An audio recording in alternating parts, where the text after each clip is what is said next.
Et on arrive, mesdames et messieurs, à notre débat principal pour ce matin, centré sur le soutien psychologique et spirituel pendant le mois de Ramadan. Et pour mieux aborder ce sujet, on a le plaisir d'accueillir dans le studio Dr Ali Kemel, qui est professeur de psychologie. Bonjour et bon Ramadan. Bonjour, bonjour. Alors, avant de commencer notre interview, on va voir ensemble un commentaire sur le mois sacré du Ramadan qui occupe une place centrale dans la vie des musulmans. Il ne se limite pas à l'abstinence de nourriture et de boissons, mais constitue une période de purification spirituelle, d'élévation morale et de renforcement des liens sociaux. Voyons ensemble.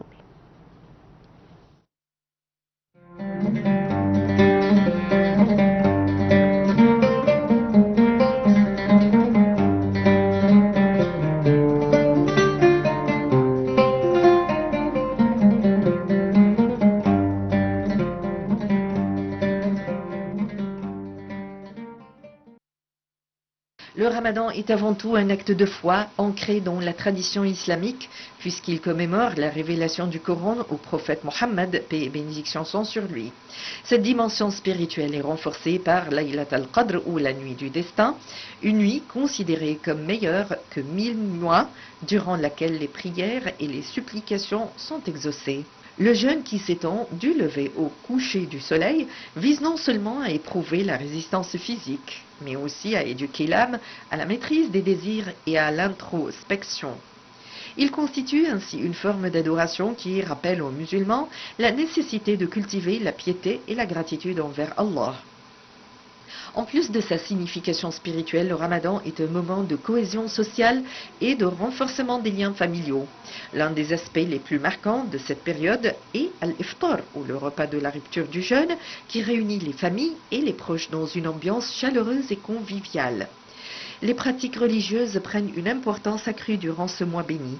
Les musulmans consacrent davantage de temps à la prière, notamment à travers Salat al-Tarawih, ou la prière nocturne, effectuée après Al-Isha, souvent accomplie en groupe dans les mosquées.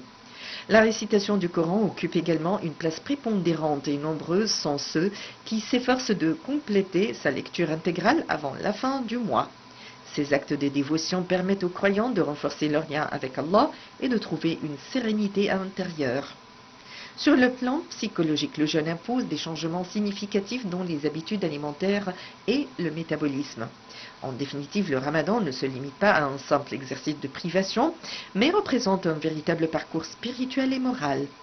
À travers le jeûne, la prière et les œuvres de bienfaisance, le musulman aspire à renforcer son lien avec son Seigneur et à adopter des comportements empreints de piété et de bienveillance.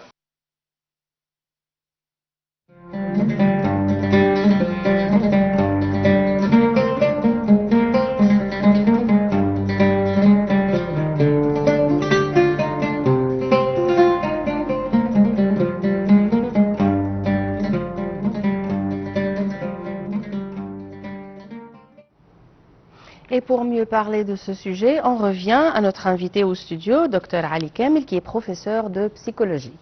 Alors, comment le jeûne du Ramadan agit comme un outil de régulation émotionnelle et de discipline mentale?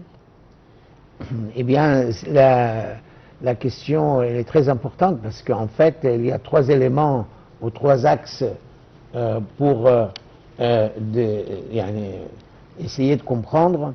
Il y a un axe biologique, il y a un changement biologique au niveau cérébral, au niveau résilience et au niveau plasticité cérébrale. Il y a un aspect psychologique, c'est l'abstinence de tous les désirs et de tous les plaisirs. Et le troisième élément, troisième axe, c'est le social, puisque au mois de Ramadan, les gens se réunissent ensemble et en famille ou un ami, etc., etc.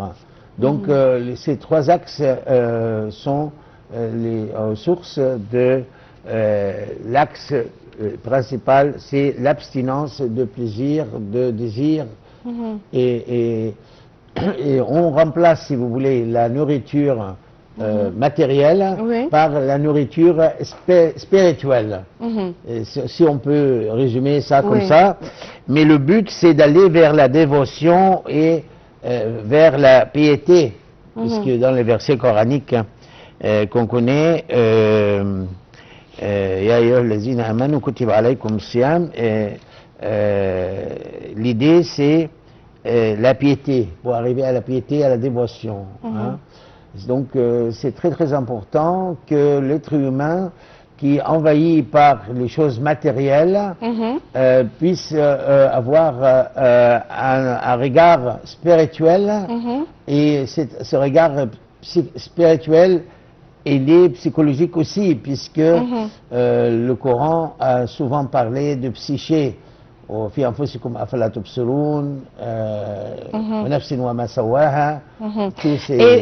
si on parle du côté psychologique, comment gérer psychologiquement la fatigue, la faim durant le jeûne, durant tout le mois? Oui, alors, il est effectivement avec les changements biologiques dans le corps, il peut y avoir des manifestations comme les migraines ou comme le maux de tête ou des fatigues au début de l'abstinence de la nourriture. Mais après, il y a des avantages comme la concentration s'améliore, la perception s'améliore. Il y a énormément de bénéfices pour le musulman qui pratique le jeûne sur le plan psychique et sur le plan somatique. Ce qu'on appelle la psychosomatique s'améliore pour le somatopsychique. Et donc, si vous voulez, il y a une question de vulnérabilité et de résilience. La résilience des musulmans, c'est qu'au début, ils rentrent dans le mois de Ramadan, dans les premiers jours, il y a un peu de difficulté, mais après, ils s'habituent complètement et au jeûne de Ramadan. Oui. Et donc, en fait, c'est nourrir des dieux, c'est la prière, c'est l'ambiance, tout ça, ça aide énormément pour affronter ou confronter aux difficultés qu'on imagine en fait, mais sur le vécu quotidien, le citoyen qui pratique Ramadan a beaucoup plus de bénéfices que des effets secondaires. Oui. Donc, alors, quels conseils vous pouvez donner pour maintenir un équilibre entre les obligations professionnelles, les besoins psychologiques et les aspirations spirituelles? Eh bien, je crois que on ne doit pas mélanger la vie professionnelle avec la vie spirituelle. On doit faire son travail normalement. On ne doit pas dire, bah non, il faut que j'arrête de travailler ou je me repose. Non, je pense qu'il y a une lutte permanente contre l'anxiété, contre la dépression. Il y a une amélioration nette de psyché. D'ailleurs, les maladies d'Alzheimer s'améliorent avec le jeûne. Oui, parce qu'il y a un renouvellement des cellules cérébrales. Et comme je vous l'avais déjà dit, dans la neuroplasticité, le cerveau, avec le Ramadan, a une phase de relaxation, de récupération, de réhabiliter le cerveau. Comme vous le savez, le cerveau est très influencé par le Ramadan, puisqu'il y a des substances chimiques comme la kétamine. Il y a aussi la modification biologique au niveau de la sérotonine et la dopamine, et c'est les choses qui agissent au niveau dépression, au niveau angoisse et anxiété. Et donc, la pratique du Ramadan aide énormément le musulman à affronter les difficultés de la vie quotidienne et les difficultés psychiques. Permettez-moi d'accueillir au bout du fil Dr Kamal Gadalla, qui est professeur à l'université de l'Azhar, pour parler de la spiritualité pendant le mois du Ramadan. Bonjour. Bonjour. Alors, comment les musulmans peuvent-ils bénéficier du Ramadan pour améliorer leur santé? Bon, premièrement, en fait, il s'agit d'un mois tout à fait solitaire à plusieurs de vous. Premièrement, au niveau physique. Par exemple, on réduit la consommation de la nourriture, ce qui pourrait en fait atténuer en fait le travail ou bien l'action de l'estomac, et ce qui pourrait en fait donner repos et donner aussi confort au corps intégralement. Donc, ce qui pourrait en fait réactiver réactiver le corps et le membre de corps. Deuxièmement, en fait, au stade de la santé psychologique, par exemple, ou bien l'état d'âme, donc ça donne une sorte de transparence ou bien une sorte de limpidité, à tel point qu'on s'abstient de tout ce qui pourrait en fait inquiéter, de tout ce qui pourrait angoisser. Donc comme ça on s'écarte de tout le trouble, effectivement on devient plus en fait plus proche de son Seigneur, plus proche d'un état d'âme idéal. Donc à d'autres stades aussi, par exemple au stade social, c'est toujours l'entraide, c'est toujours la coopération, c'est toujours la fraternité, c'est aussi l'affection mutuelle entre les gens. Donc, ce qui nous donne une ambiance sociale tout à fait idéale et tout à fait en fait amicale, et ce qui pourrait arracher toutes les animosités et toutes les hostilités. Donc, ce qui rend la société plus à l'aise, plus en solidarité. Et d'après vous, quelles sont les meilleures méthodes ou vos conseils pour équilibrer le travail et l'adoration pendant le mois du jeûne? C'est en fait le fait de se préparer bien par bien organiser les heures de sommeil, les heures de veille. Donc, elle est tout à fait en fait recommandable qu'après, par exemple, le tarawih, si on consomme, par exemple, quelque chose, par exemple, c'est quelques desserts, ou bien, par exemple, de petites nourritures. Pour nous donner de l'énergie. Puis on se repose, d'accord, jusqu'avant le l'aube. Puis on se réveille pour prendre le sahur. Puis on fait la prière de l'aube, de fajr. Puis en fait, si on a un travail tout à fait matinal, on se prépare et on sort. Et de retour à la maison, on pourrait par exemple faire la sieste pour 1 heure ou bien 2 heures. Donc comme ça, on va s'habituer à bien se reposer, bien travailler et aussi donc associer culte et travail. Et d'après vous, comment les musulmans peuvent-ils maintenir l'esprit du Ramadan après la fin du mois de jeûne? Il le faut, parce qu'en fait, il s'agit d'une école morale. Le mois de Ramadan, c'est une école morale, donc dans laquelle on a appris plusieurs leçons, en fait, plusieurs leçons morales, donc il ne faut pas les perdre. Si on s'est habitué, par exemple, à la donation, à être généreux envers les bisounours, envers les enfants, les indigents, les pauvres, les misérables, donc il faut continuer. Si on apprend, par exemple, d'être calme et de garder son froid, de ne pas s'énerver, donc il faut continuer après le mois de Ramadan. Il ne faut pas regarder le mois du Ramadan comme si c'était une tranche à part de notre vie, qui se répète chaque année. Non, il ne faut pas trancher le Ramadan dans notre vie. Parce que on dit toujours, quiconque adore le mois de Ramadan s'écoule, c'est-à-dire le mois de Ramadan finit par, c'est lui quiconque en fait adore Allah, Allah est toujours omniprésent.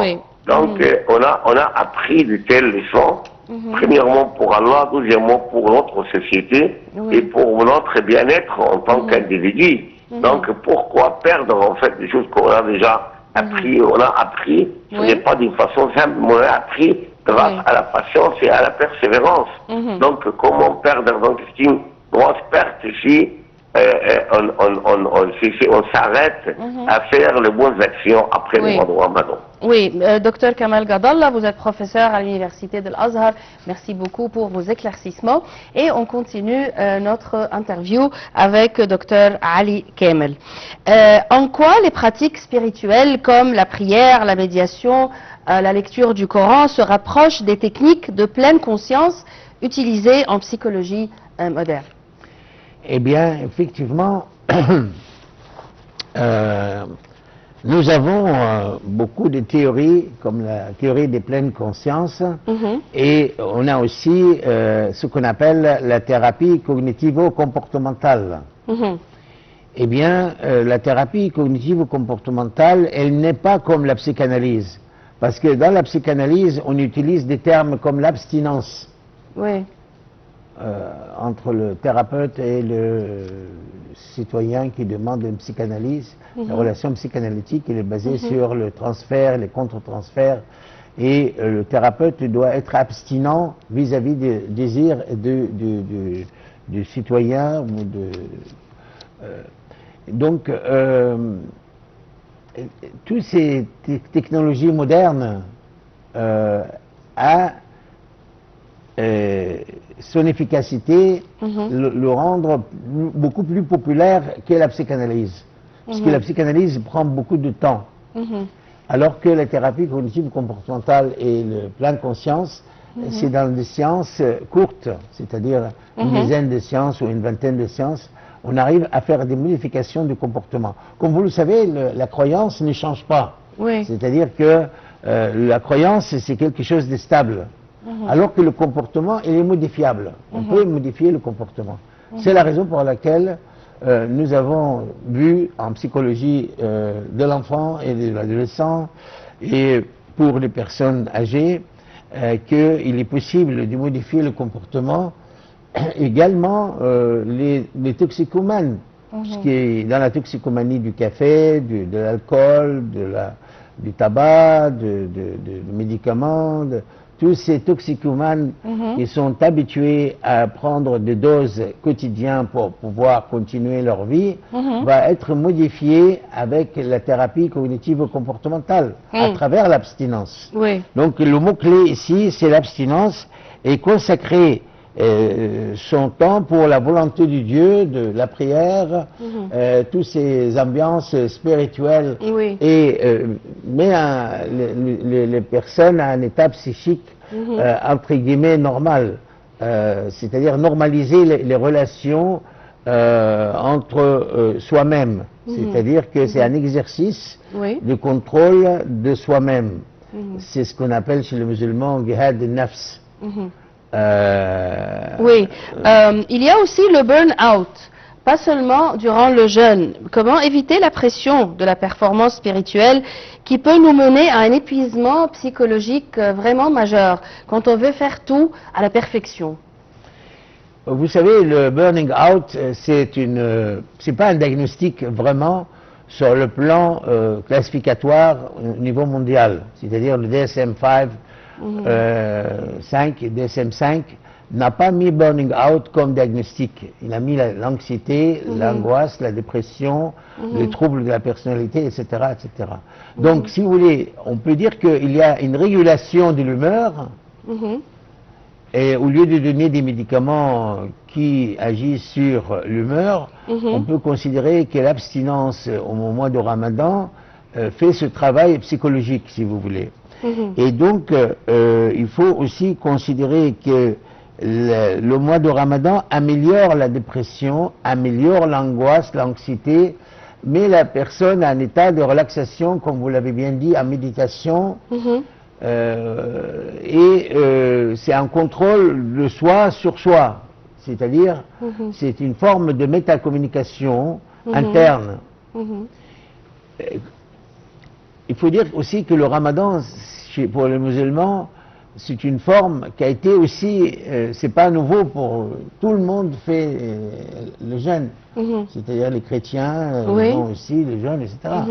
Mais les soufis, ils ont utilisé le ramadan comme moyen de purification spirituelle. Si on considère les 4 grands soufis, Abdul Qadir al-Jilani d'Irak, Ahmad al-Rifa'i de la Syrie, Ahmad al-Badawi, Ibrahim al-Dessou'i, tous ces gens, ils ont utilisé le jeûne de ramadan comme moyen de purifier l'esprit. Et donc le mouvement soufiste aussi. Il faut aussi dire que par exemple en Égypte, nous sommes aujourd'hui le 10 Ramadan. Et alors le 10 Ramadan, c'était la guerre, la fameuse guerre de 73. Et le soldat, en rentrant dans la guerre de Kippour, a pu avoir une force spirituelle forte. À cause du jeûne. À cause du jeûne. Pas la fatigue. Non, pas la fatigue. Il n'y a pas de fatigue. Ben, il était à jeun. D'ailleurs, les soldats demandaient de ne pas manger. Si le chef ou le commandant demande de manger, ils disent non, non, non, non, on va continuer parce que le ramadan donne une force spirituelle pour le combattant. Et ce qu'il a utilisé Anwar Sadat 73, en choisissant le mois de Ramadan pour la situation politique. La spiritualité du mois du Ramadan encourage le pardon. Quel est l'effet thérapeutique de la réconciliation avec soi-même et bien sûr avec les autres? Vous savez que si on applique la loi dans la vie quotidienne, il y a un gagnant, il y a un perdant. On dit c'est la justice, c'est la justice.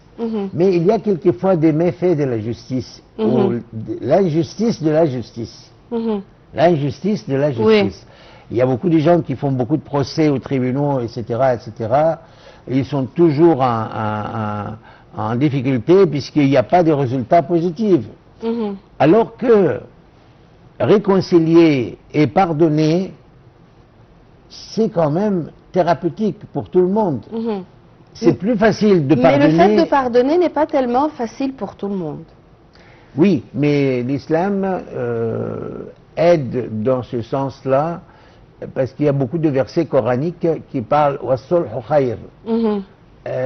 Et même dans les histoires familiales, dans les communications intrafamiliales, par exemple les affaires des divorces, etc., on commence par la réconciliation et après la loi. On dit hakamun min ahlihi wa hakamun min ahliha in yurida islahan yuwaffiqillahu baynahuma. Ça veut dire l'islam cherche toujours la réconciliation avant de faire l'hostilité.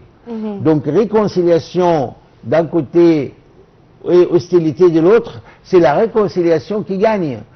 Parce que, vous savez, si on écoute, par exemple, le président français Jacques Chirac, quand il s'adresse au Pierre Truche dans l'an 2000, en lui disant « Notre justice est lente, notre justice elle est coûteuse, et par conséquent, notre justice elle est inefficace. » Et donc, ça veut dire que la loi, quelquefois, ne peut pas régler les problèmes entre hommes et femmes, dans les problèmes familiaux, mais le ramadan et le jeûne et les spiritualités peuvent être beaucoup plus efficaces que le tribunal. D'ailleurs, dans notre travail psychologique quotidien, dans les affaires des divorces, etc., les femmes me disent, bah non, je ne vais pas aller voir un avocat, je vais régler le problème à l'amiable. Je vais régler le problème à l'amiable, c'est beaucoup plus rapide, c'est mieux, etc., etc. Donc l'esprit de pardon existe dans toutes les religions, mais c'est pas seulement l'islam, mais quand même dans l'islam, on préfère d'arrêter l'hostilité par le pardon. Bon, dans la religion chrétienne, on dit aussi que il y a l'histoire du pardon aussi. Je veux dire, il n'y a pas que l'islam qui parle. Pardon et paix. Hein? Pardon et paix. Oui. Donc, si vous voulez, et puis c'est ce pardon-là qui relaxe la personne et le rend moins agressive, moins dépressive. Et c'est pour ça qu'avec le ramadan, on a une amélioration nette de l'esprit, de la conscience, si vous voulez. Et je pense que c'est un exercice important pour le citoyen, parce que ça dure à peu près 30 jours, le ramadan. C'est pas une journée ou 2 ou 5, non. Après, on s'habitue, si vous voulez. D'ailleurs, les thérapeutes pour la nourriture, ils disent siyam mutaqatta, c'est-à-dire ils utilisent ces moyens pour régulariser les problèmes gastro-entérologiques pour beaucoup de personnes qui ont des problèmes de poids. Pour diminuer le poids, on dit vous pouvez pratiquer le jeûne, pas le jeûne de Ramadan, mais le jeûne en général, si vous voulez. Et quels sont vos conseils aux musulmans et musulmanes qui ne peuvent pas être tellement spirituels durant le mois du Ramadan, ce qui leur donne beaucoup de frustration? Quels sont vos conseils à ces gens-là, qui essayent mais qui n'arrivent pas? Vous savez, en Égypte, par exemple, on apprend aux enfants le jeûne de Ramadan comme la prière à l'âge jeune, jeune âge. Oui. Donc, il y a des enfants de 7 et 8 ans qui jeûnent. Donc, c'est progressif, il faut aller progressivement, il ne faut pas aller brutalement, il ne faut pas attendre que la personne devienne adulte et puis faire le Ramadan. En Égypte, on fait ça depuis l'enfance. C'est une forme d'éducation, d'entraînement, et donc les enfants, ils le font. Donc ça. Deuxième point, c'est qu'il y a des maladies chroniques comme le diabète, comme l'hypertension, les problèmes cardiaques. Ces maladies-là s'améliorent nettement sous le mois de Ramadan.